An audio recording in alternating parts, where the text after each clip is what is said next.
Hello दोस्तों, स्वागत है आपका अपने YouTube channel target with Aniket में। आज मैं आपके लिए लेकर आया हूं भारतीय इतिहास का एक बहुत ही महत्वपूर्ण टॉपिक जिसका नाम है वैदिक सभ्यता। आज हम इस टॉपिक से जुड़े हुए सभी मोस्ट इम्पॉर्टेंट और रिपीटेड एमसीक्यूज को देखने वाले हैं। मैंने इस वीडियो में केवल उन्हीं क्वेश्चनों को सम्मिलित किया है जो कि परीक्षा की दृष्टि से बहुत ही महत्वपूर्ण है और जो बार बार एग्जाम में रिपीट होते हैं, अर्थात जो बार बार पूछे जाते हैं। तो बिना किसी देरी के चलिए हम शुरू करते हैं अपने पहले क्वेश्चन से। तो हमारा पहला क्वेश्चन है, पूर्व वैदिक काल या ऋग वैदिक संस्कृति का काल किसे माना जाता है? तो इसका जो राइट आंसर है वो है ऑप्शन ए, 1500 से 1000 ईसा पूर्व। ये माना जाता है पूर्व वैदिक काल या ऋग वैदिक काल का समय। जो वैदिक सभ्यता थी वो 1500 से लेकर 600 ईसा पूर्व तक चली थी। लेकिन वैदिक सभ्यता को हम दो भागों में बांट देते हैं। एक ऋग वैदिक काल जो 1500 ईसा पूर्व से 1000 ईसा पूर्व तक चली थी, और इसका दूसरा भाग है उत्तर वैदिक काल जो कि 1000 ईसा पूर्व से 600 ईसा पूर्व तक मानी जाती है। तो आइए बढ़ते हैं अपने अगले क्वेश्चन की तरफ। हमारा नेक्स्ट क्वेश्चन है, उत्तर वैदिक संस्कृति का काल किसे माना जाता है? तो हमने अभी आपको बताया कि 1500 से 1000 ईसा पूर्व तो ऋग वैदिक काल माना जाता है। इस क्वेश्चन में उत्तर वैदिक संस्कृति का काल पूछा है, तो इसका राइट आंसर होगा ऑप्शन बी, 1000 से 600 ईसा पूर्व। ये है उत्तर वैदिक काल का समय। और अगर आपसे केवल वैदिक सभ्यता का काल पूछा जाए तो आप टिक लगाएंगे 1500 ईसा पूर्व से 600 ईसा पूर्व। आइए नेक्स्ट क्वेश्चन देखते हैं, वैदिक सभ्यता को जानने के स्रोत हैं? तो इसका राइट आंसर है पुरातात्विक एवं साहित्यिक दोनों। अगर हम पुरातात्विक साक्ष्यों की बात करते हैं तो एशिया माइनर अथवा बोगज गोई अभिलेख है जो कि 1400 ईसा पूर्व का है और ये तुर्की से मिला था। इसमें हमें इंद्र, वरुण, मित्र, नाशत्य देवताओं के नामों का उल्लेख मिलता है जिनका संबंध वैदिक सभ्यता से है। और ईरान का एक कशी अभिलेख है जो कि 1600 ईसा पूर्व का है। इससे भी हमें वैदिक सभ्यता की जानकारी मिलती है। इसके अतिरिक्त इस काल के हमें मृदभांड भी मिलते हैं। और अगर साहित्यिक साक्ष्य की बात की जाए तो वेद, उपनिषद, आरण्यक, ब्राह्मण ग्रंथ, बहुत से ऐसे ग्रंथ हैं जिनसे हमें वैदिक सभ्यता की जानकारी मिलती है। तो चलिए नेक्स्ट क्वेश्चन देखते हैं, आर्यों का मूल निवास स्थान कौन सा था? तो आर्यों के मूल निवास स्थान के संबंध में विद्वानों में मतभेद है, लेकिन जो सर्वसम्मति से माना जाता है कि आर्यों का मूल निवास स्थान मध्य एशिया था। अर्थात आर्य सेंट्रल एशिया से आए थे और वे भारत में आकर सबसे पहले पाकिस्तान के पंजाब वाले हिस्से में बसे थे। आइए हम इम्पोर्टेंट पॉइंट्स देख लेते हैं। जो आर्यों का मूल निवास स्थान है उसके संबंध में मैक्स मूलर का कहना है कि ये मध्य एशिया से आए थे। दयानंद सरस्वती का कहना है कि ये तिब्बत के पठार से आए थे। बाल गंगाधर तिलक जी का कहना है कि ये आर्कटिक वृत्त से आए थे। चलिए नेक्स्ट क्वेश्चन देखते हैं, आर्य शब्द का शाब्दिक अर्थ है? तो आर्य शब्द का जो शाब्दिक अर्थ होता है वो होता है श्रेष्ठ या कुलीन। और ये श्रेष्ठ किस आधार पर? तो भाषा के आधार पर। अगर पूछा गया कि आर्य शब्द का अर्थ होता है श्रेष्ठ, किस आधार पर? तो भाषा के आधार पर आर्य शब्द का अर्थ होता है श्रेष्ठ या कुलीन। आर्य शब्द का सर्वप्रथम प्रयोग मैक्स मूलर ने 1853 ईस्वी में किया था। आप ये भी नोट कर लीजिएगा, इंपॉर्टेंट है कि आर्य शब्द का सबसे पहले प्रयोग मैक्स मूलर ने किया था। नेक्स्ट क्वेश्चन देखते हैं, इनमें से किस फसल का ज्ञान वैदिक काल के लोगों को नहीं था? तो वैदिक काल के लोगों को तंबाकू का ज्ञान नहीं था। इस क्वेश्चन का राइट आंसर होगा ऑप्शन डी, तंबाकू। नेक्स्ट क्वेश्चन देखते हैं, वैदिक गणित का महत्वपूर्ण अंग है? इसका राइट आंसर है ऑप्शन सी, शुल्ब सूत्र। कई बार एग्जाम में पूछा गया है कि शुल्ब सूत्र का संबंध किससे है? तो इसका संबंध है गणित से। आप याद रखिएगा ये भी। नेक्स्ट क्वेश्चन देखते हैं, सबसे प्राचीन वेद कौन सा है? तो इसका राइट आंसर है ऑप्शन ए, ऋग्वेद। ऋग्वेद सबसे प्राचीन वेद है। आप कुछ पॉइंट्स नोट कर लीजिए। वेदों को अपौरुषेय कहा जाता है और वेदों के संकलनकर्ता महर्षि कृष्ण द्वैपायन जी हैं। भारतीय संगीत का जनक सामवेद को कहा जाता है। जादू टोना, रोग निवारण, विवाह आदि का संबंध अथर्ववेद से है। नेक्स्ट क्वेश्चन देखते हैं, कौन से तीन वेद संयुक्त रूप से त्रयी या वेद त्रयी कहा जाता है? तो इसमें कौन कौन से वेद आते हैं? इसका राइट आंसर है ऑप्शन ए, ऋग्वेद, यजुर्वेद और सामवेद। इन तीनों वेदों को संयुक्त रूप से वेद त्रयी या त्रयी कहा जाता है। ये क्वेश्चन भी एग्जाम में कई बार पूछा गया है। नेक्स्ट क्वेश्चन देखते हैं, कौन सा वेद गद्य और पद्य दोनों में लिखा गया है? इसका राइट आंसर है ऑप्शन सी, यजुर्वेद। यजुर्वेद को गद्य और पद्य का वेद भी कहा जाता है क्योंकि यह गद्य और पद्य दोनों में लिखा गया है। नेक्स्ट क्वेश्चन देखते हैं, भारत के राज चिन्ह में प्रयुक्त होने वाला शब्द सत्यमेव जयते किस उपनिषद से लिया गया है? यहाँ पर सत्यमेव जयते है, आप इसे सही कर लीजिएगा। सत्यमेव जयते किस उपनिषद से लिया गया है? तो इसका राइट आंसर है ऑप्शन ए, मुंडकोपनिषद। कहीं कहीं पर इसे मुंडक उपनिषद भी लिखा रहता है। तो मुंडक उपनिषद और मुंडकोपनिषद दोनों एक ही उपनिषद के नाम हैं, आप इसमें कंफ्यूज मत होइएगा। नेक्स्ट क्वेश्चन देखते हैं, ऋग्वैदिक आर्यों का मुख्य व्यवसाय क्या है? इसका राइट आंसर है ऑप्शन बी, पशुपालन। हमने आपको शुरू में बताया था कि वैदिक सभ्यता को दो भागों में बांटा गया था, ऋग्वैदिक काल और उत्तर वैदिक काल। तो ऋग्वैदिक काल के लोगों का मुख्य व्यवसाय पशुपालन था, लेकिन उत्तर वैदिक काल आते आते लोहे की खोज हो जाती है, जिस कारण उत्तर वैदिक काल का प्रमुख व्यवसाय कृषि बन जाता है, लेकिन ऋग्वैदिक काल का प्रमुख व्यवसाय पशुपालन था। आप इसे याद रखिएगा। ऋग्वेद में कितने मंडल हैं? इसका राइट आंसर है ऑप्शन सी, 10। ऋग्वेद में 10 मंडल हैं, आप इसे याद रखिएगा। आइए हम कुछ इंपॉर्टेंट पॉइंट देख लेते हैं ऋग्वेद से संबंधित। इसमें 10 मंडल हैं, ये तो आपको पता चल गया। तीसरा मंडल विश्वामित्र ने लिखा है, ये भी एग्जाम में कई बार पूछा गया है। गायत्री मंत्र इसी में है। एग्जाम में ये कई बार पूछा गया है कि गायत्री मंत्र कहाँ से लिया गया है, तो ऋग्वेद से लिया गया है। ऋग्वेद के किस मंडल में है, तो तीसरे मंडल में है। और अगर पूछा गया कि गायत्री मंत्र की रचना किसने की है, तो तीसरा मंडल विश्वामित्र ने लिखा है और ये तीसरे मंडल में ही है, तो इसकी रचना किसने की? विश्वामित्र ने की। और अगर पूछा जाए कि गायत्री मंत्र किसे समर्पित है, तो ये उगते हुए सूर्य की देवी सविता को समर्पित है गायत्री मंत्र। नेक्स्ट पॉइंट देखते हैं, 7वें मंडल में दशराग्य युद्ध का वर्णन है। ये भी मोस्ट इंपॉर्टेंट है, कई बार पूछा गया है कि दशराग्य युद्ध या दशराज युद्ध किस नदी के तट पर लड़ा गया था, तो परुष्णी या रावी नदी के तट पर लड़ा गया था, और इसका वर्णन ऋग्वेद के 7वें मंडल में है। 9वां मंडल सोम देवता को समर्पित है, ये भी मोस्ट इंपॉर्टेंट है। 10वां मंडल में 4 वर्णों का वर्णन है। ऋग्वेद के 10वें मंडल में चातुर्वर्ण समाज का वर्णन है, अर्थात ब्राह्मण, क्षत्रिय, वैश्य, शूद्र। लेकिन ऋग्वेद में जो वर्ण का विभाजन था वो कर्म पर आधारित था, लेकिन उत्तर वैदिक काल आते आते ये वर्ण व्यवस्था जन्म से आधारित हो जाती है। नेक्स्ट पॉइंट देखते हैं, पहला और 10वां मंडल सबसे नया है, आप ये भी याद रखिएगा। ये है मोस्ट इंपॉर्टेंट पॉइंट यहाँ पर। इस वेद की अनेक बातें अवेस्ता, जो कि एक ईरानी ग्रंथ है, से मिलती हैं। कई बार एग्जाम में पूछा गया है कि ऋग्वेद की अनेक बातें किस ईरानी ग्रंथ से मिलती हैं, तो अवेस्ता से मिलती हैं। ये थे कुछ इंपॉर्टेंट पॉइंट्स। आइए नेक्स्ट क्वेश्चन देखते हैं, ऋग्वेद के किस मंडल में शूद्र शब्द का उल्लेख पहली बार मिलता है? तो हमने अभी आपको बताया कि ऋग्वेद के 10वें मंडल में 4 वर्णों का वर्णन है, तो ऋग्वेद में 10वें मंडल में शूद्र शब्द का पहली बार उल्लेख मिलता है, आप याद रखिएगा। इसका राइट आंसर है ऑप्शन डी, 10वां मंडल। नेक्स्ट क्वेश्चन देखते हैं, पुराणों की संख्या कितनी है?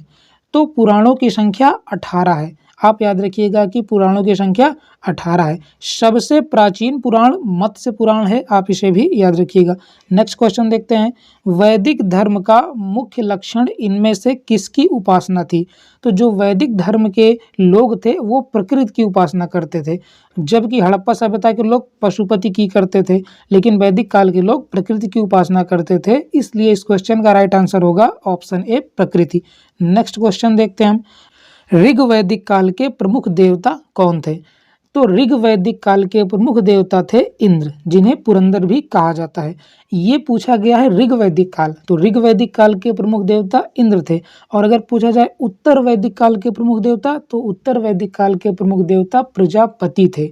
आइए हम कुछ इंपॉर्टेंट पॉइंट्स देख लेते हैं। इंद्र को पुरंदर भी कहा जाता था और ऋग्वेद में इंद्र के लिए 250 श्लोक हैं, आप याद रखिएगा। अग्नि जो थे वो मध्यस्थ के देवता थे, अर्थात देवता और मनुष्य के बीच में मध्यस्थता का काम करते थे। ऋग्वेद में इनके लिए 200 श्लोक हैं और ऋग्वैदिक काल में सबसे पवित्र पशु गाय को माना जाता था, जिसे अघन्य या अधन्य कहा जाता था, अर्थात जिसका वध नहीं किया जाना चाहिए। और ऋग्वैदिक काल के लोगों का सबसे प्रिय पशु घोड़ा था और सबसे पवित्र नदी सरस्वती थी। आप इन पॉइंट्स को भी नोट कर लीजिएगा। नेक्स्ट क्वेश्चन देखते हैं। आर्य भारत में बाहर से आए थे और सर्वप्रथम बसे थे, तो ये सर्वप्रथम पंजाब में बसे थे। पाकिस्तान वाले हिस्से में सबसे पहले आकर आर्य बसे थे, कहाँ पर? पंजाब में। इस क्वेश्चन का राइट आंसर है option C, Punjab. Next question की तरफ बढ़ते हैं। धर्मशास्त्रों में भू राजस्व की दर क्या थी? तो इसका राइट आंसर है ऑप्शन सी, 1/6। धर्मशास्त्रों में जो भू राजस्व थी अर्थात जो कर व्यवस्था थी वो 1/6 थी। आप इसे याद रखिएगा। नेक्स्ट क्वेश्चन देखते हैं। न्याय दर्शन को प्रचारित किया था, तो न्याय दर्शन को गौतम ऋषि ने प्रचारित किया था। इसका राइट आंसर होगा option B, Gautam. Next question देखते हैं। प्रारंभिक आर्यों के बारे में निम्न कथनों में से कौन सा कथन सत्य नहीं है? तो आइए देखते हैं। ए दिया है, वे संस्कृत बोलने वाले थे, ये सही है। वे घुड़सवारी किया करते थे, ये भी सही है। वे कई झुंडों में भारत पहुंचे, ये भी सही है। वे मुख्यतः नगरों में निवास करते थे, ये गलत है। तो इसका राइट आंसर हो जाएगा ऑप्शन डी। जो वैदिक सभ्यता के लोग थे वे ग्रामीण थे, यह सभ्यता नगरीय नहीं थी, तो यहाँ के लोग गाँव में रहते थे, नगरों में नहीं रहते थे। आइए हम देखते हैं कुछ प्रमुख दर्शन एवं उनके प्रवर्तक। अगर पूछा गया योग दर्शन के प्रवर्तक कौन है, तो पतंजलि हैं। सांख्य दर्शन के प्रवर्तक कपिल हैं। न्याय दर्शन के प्रवर्तक गौतम हैं। पूर्व मीमांसा के प्रवर्तक जैमिनी हैं। उत्तर मीमांसा के प्रवर्तक वदनारायण हैं और वैशेषिक के प्रवर्तक कणाद या उलूक जी हैं। ये थे प्रमुख दर्शन और उनके प्रवर्तक, जहाँ से एग्जाम में कई बार क्वेश्चन पूछे जाते हैं। आइए नेक्स्ट क्वेश्चन देखते हैं। अध्यात्म ज्ञान के संबंध में नचिकेता और यम का संवाद किस उपनिषद में मिलता है? इस क्वेश्चन का राइट आंसर है option C, Kathopanishad. Next question देखते हैं। Question number 23। सभा और समिति प्रजापति की 2 पुत्रियां थीं, इसका उल्लेख किस वेद में मिलता है? तो इसका उल्लेख अथर्ववेद में मिलता है। नेक्स्ट क्वेश्चन देखते हैं। Question number 24। ऋग्वैदिक युग की प्राचीनतम संस्था कौन सी थी?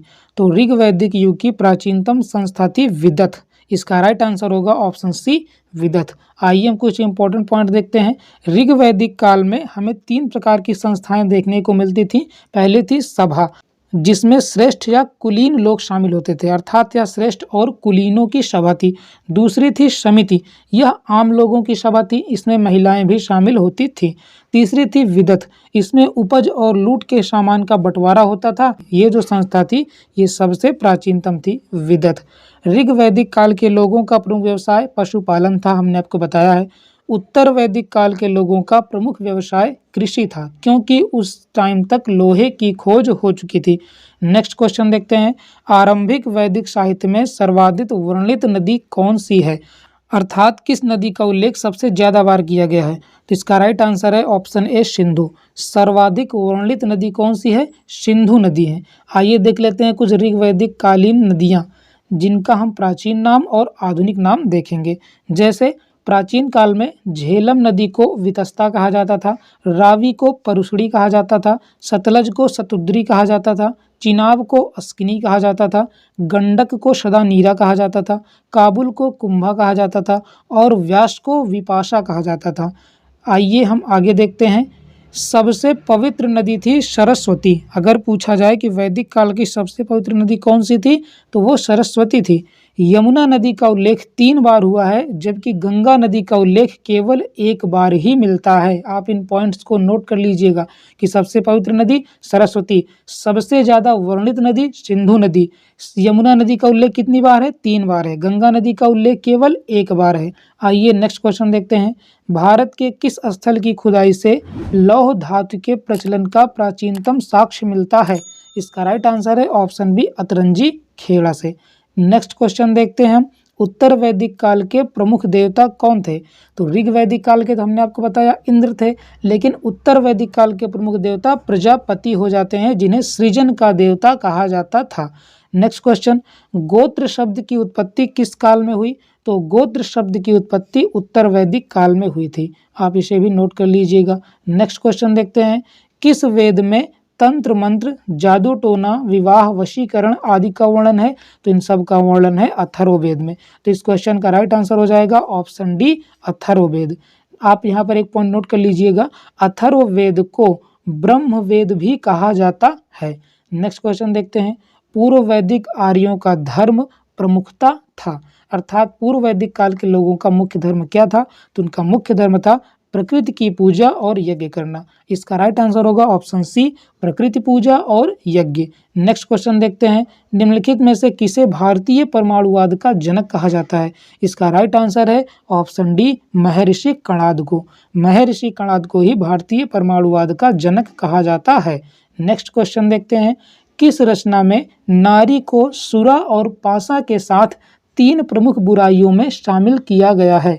तो ये कहा गया है मैत्रेयी संहिता में। इसका राइट आंसर है ऑप्शन ए, मैत्रेयी संहिता में।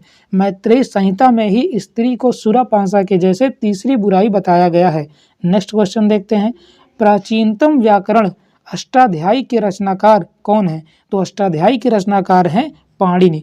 अष्टाध्यायी में 22 महाजनपदों का उल्लेख मिलता है, जबकि जैन ग्रंथ भगवती सूत्र और बौद्ध ग्रंथ अंगुत्तर निकाय में हमें 16 महाजनपदों का उल्लेख मिलता है। लेकिन अष्टाध्यायी एक ऐसा ग्रंथ है जिसके अनुसार प्राचीन काल में कुल 22 महाजनपद थे। नेक्स्ट क्वेश्चन देखते हैं, वैदिक काल में कितने प्रकार के यज्ञ होते थे? तो वैदिक काल में 3 प्रकार के यज्ञ होते थे। पहला था राजसूय यज्ञ, जो कि राज्याभिषेक के समय होता था। दूसरा यज्ञ था वाजपेय यज्ञ, जो कि शक्ति प्रदर्शन के लिए किया जाता था। और तीसरा था अश्वमेघ यज्ञ, जो कि क्षेत्र विस्तार के लिए किया जाता था। नेक्स्ट क्वेश्चन देखते हैं हम, मनुस्मृति मुख्यतया संबंधित है। तो मनुस्मृति जो है वो सामाजिक व्यवस्था से संबंधित है। इस क्वेश्चन का राइट आंसर हो जाएगा ऑप्शन सी, सामाजिक व्यवस्था से। नेक्स्ट क्वेश्चन देखते हैं, क्वेश्चन नंबर 36, वैदिक सभ्यता किस प्रकार की सभ्यता थी? तो वैदिक सभ्यता ग्रामीण सभ्यता थी। इसका राइट आंसर हो जाएगा ऑप्शन बी, ग्रामीण, जबकि सिंधु घाटी सभ्यता नगरीय सभ्यता थी। क्वेश्चन नंबर 37 देखते हैं, ऋग्वेद में अघन्य अर्थात वध न करने योग्य शब्द का प्रयोग किसके लिए किया गया है? तो ये गाय के लिए किया गया है। इसका राइट आंसर हो जाएगा ऑप्शन बी, गाय के लिए। आइए हम कुछ वैदिक कालीन प्रमुख शब्दावलियों को समझ लेते हैं। वैदिक काल में अघन्य कहा जाता था वध न करने योग्य अर्थात गाय को। देहती कहा जाता था दूध दूहने वाली को अर्थात पुत्री को। उर्वरा कहा जाता था जुते हुए खेत को। लांगल कहा जाता था हल को। वृक कहा जाता था बैल को। यव कहा जाता था जौ को। गोधूम कहा जाता था गेहूं को। और हम देख लेते हैं, जैसे हिरण्य या स्वर्ण कहा जाता था सोना को। गोबर की खाद को करीस बोला जाता था। और जो कर्ज देने वाला व्यक्ति होता था उसे वेकनॉट बोला जाता था। और धान को तंदुल बोला जाता था। और चावल को व्रीह बोला जाता था। यहाँ पर ये कई बार एग्जाम पूछा गया है कि व्रीह किसे बोला जाता था? तो चावल को बोला जाता था। जबकि अगर हम संस्कृत में देखें तो तंदुल का मतलब चावल होता है, लेकिन वैदिक काल में ऐसा नहीं है। धान को तंदुल बोला जाता था और चावल के लिए व्रीह शब्द था, गेहूं के लिए गोधूम शब्द था। आप इन शब्दावलियों को नोट कर लीजिए और याद कर लीजिएगा। नेक्स्ट क्वेश्चन देखते हैं, आश्रम व्यवस्था की शुरुआत किस काल में हुई? तो आश्रम व्यवस्था की शुरुआत उत्तर वैदिक काल में हुई। ये आश्रम व्यवस्था क्या है? 4 प्रकार के आश्रम बनाए गए थे, ब्रह्मचर्य, गृहस्थ, वानप्रस्थ और संन्यास। अगर पूछा जाए इन चारों में किस आश्रम को सर्वश्रेष्ठ माना जाता है, तो गृहस्थ आश्रम को सर्वश्रेष्ठ माना जाता है। आप ये नोट कर लीजिएगा। नेक्स्ट क्वेश्चन देखते हैं, किसमें यज्ञ की तुलना टूटी नाव से की गई है? तो मुंडक उपनिषद में यज्ञ की तुलना टूटी नाव से की गई है। इस क्वेश्चन का राइट आंसर होगा ऑप्शन बी, मुंडक उपनिषद। इसे मुंडकोपनिषद भी कहा जाता है। इसी से हमारा राष्ट्रीय वाक्य लिया गया है, सत्यमेव जयते। नेक्स्ट क्वेश्चन देखते हैं हम, वेदांगों की संख्या कितनी है? वेदांगों की संख्या है 6। तो इस क्वेश्चन का राइट आंसर होगा ऑप्शन बी, 6। वेदांगों की संख्या कितनी है? 6 है। वेदों की संख्या कितनी है? तो वेदों की संख्या 4 है। आर्यों का प्रिय पशु था, तो आर्यों का प्रिय पशु था घोड़ा। आप ये भी याद रखिएगा। नेक्स्ट क्वेश्चन देखते हैं। वैदिक युग में राजा अपनी प्रजा से जो कर वसूल करते थे उसे क्या कहते थे? तो उसे कहते थे बलि। ऋग वैदिक काल में ये जो कर व्यवस्था थी, अर्थात कर को ऋग वैदिक काल में बलि कहा जाता था, ये नियमित नहीं थी, अर्थात जो सक्षम लोग थे वही कर देते थे। लेकिन उत्तर वैदिक काल में ये कर व्यवस्था नियमित हो गई कि आप सक्षम हो या ना हो, आपको कर देना ही पड़ेगा। क्वेश्चन नंबर 43 देखते हैं। शब्द निष्क का अर्थ वैदिक काल में आभूषण था, जिसका अर्थ बाद में प्रयोग हुआ निम्न रूप है। तो इसका राइट आंसर है ऑप्शन सी, सिक्का। अर्थात उत्तर वैदिक काल में निष्क नाम के सोने के सिक्के भी चलते थे। तो ये थे हमारे वैदिक सभ्यता से संबंधित मोस्ट इंपॉर्टेंट क्वेश्चंस। हमने आपको जो एक्स्ट्रा पॉइंट बताए हैं आप वो भी याद रखिएगा। ये सभी लगभग 100 क्वेश्चन के बराबर हैं। हमने आपको जितना भी कंटेंट दिया है ये सभी मोस्ट इंपॉर्टेंट हैं। अगर आपको वीडियो अच्छी लगी हो तो वीडियो को लाइक कर दीजिए, और अगर हमारे चैनल पर नए हैं तो चैनल को सब्सक्राइब करके बेल आइकन को प्रेस कर दें, ताकि आने वाली सभी वीडियो की नोटिफिकेशन आपको मिल सके। तो धन्यवाद, मिलते हैं किसी नेक्स्ट वीडियो में किसी नेक्स्ट टॉपिक पर।